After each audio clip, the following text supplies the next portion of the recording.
मेरे कलम के सिपाही, हर पूस की रात में आपका हल्कू आंदोलन करता है। कभी ठंड के खिलाफ तो कभी सियारों और नीलगायों के खिलाफ, और कभी कभी तो खुद के ही खिलाफ।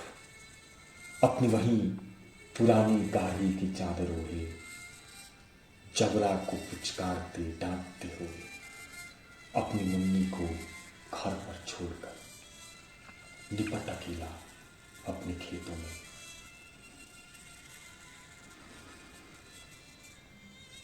फिर से आई है एक और पूस की रात।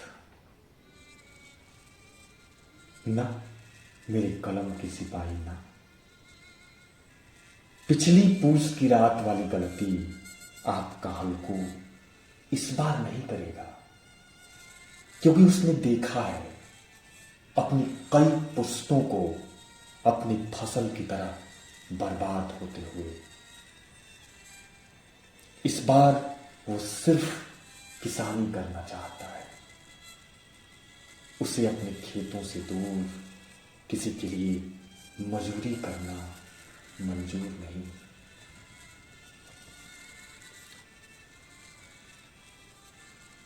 इस बार की पूस की रात मेरे कलम के सिपाही, आपकी स्याही से कहीं ज्यादा काली है, आपकी कल्पनाओं से कहीं ज्यादा गहरी, और आपकी कहानियों से कहीं ज्यादा लंबी है।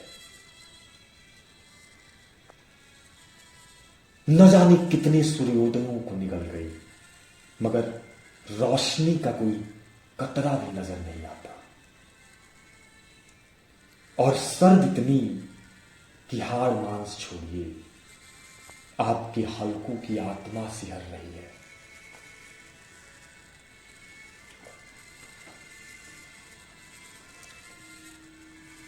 इस बार आपका हल्कू मेरे कलम के सिपाही, अपनी पुरानी गाड़ी की चादर ओढ़े ठंड से बेचैन होकर बेचारी पछिया को रांड नहीं बोलेगा, क्योंकि उसे पता है कि इस बार बेचारी को बाहरी संसद में बैठाकर उसमें कोच कोच कर बर्फ भर गई है, और इस हिदायत के साथ उसे छोड़ा गया है कि वो जाकर उसी तरफ बहे जिधर आपका हल्कू स्याह अंधेरे में बैठकर अपने खेतों को अगोर रहा है।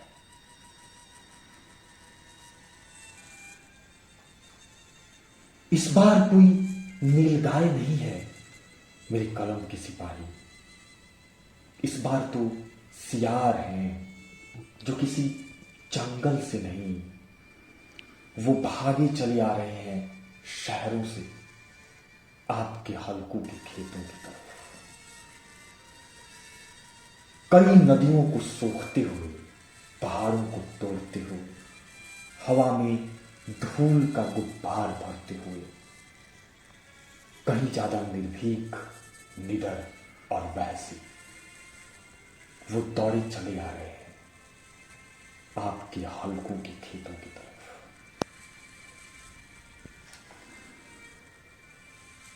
इस बार आपका हल्कू मेरे कलम के सिपाही कहीं ज्यादा चिंतित और सतर्क है। ना मेरे कलम के सिपाही, ना उसे ठंड नहीं लग रही।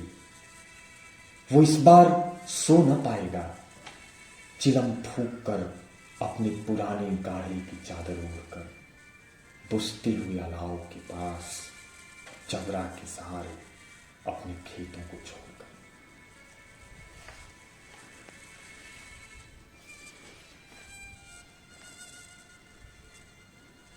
जबरा थक कर सो चुका है मेरे कलम के सिपाही, और हल्कू ने उसे अपनी पुरानी गाड़ी की चादर उड़ा दी है। अब आपका हल्कू ठंड से बेचैन नहीं है, वो अपने अंदर की बेचैनी से गर्म हो चुका है। उसने एक हाथ में अपनी लाठी और दूसरे में अपना हंसुआ उठा लिया है और वो दौड़ रहा है बेतहाशा, कभी अपने खेतों के चारों तरफ तो कभी अपने खेतों से दूर संसद की ओर।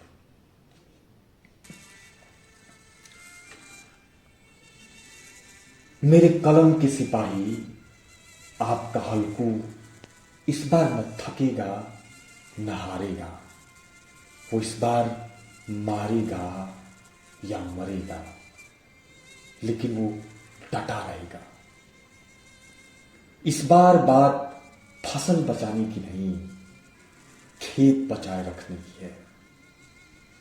इस बार उसे मंजूर नहीं अपने खेतों से दूर किसी के लिए मजदूरी करना। इस बार वो अपनी मुन्नी से झूठ बोलकर उसके सामने शर्मिंदा नहीं होना चाहता।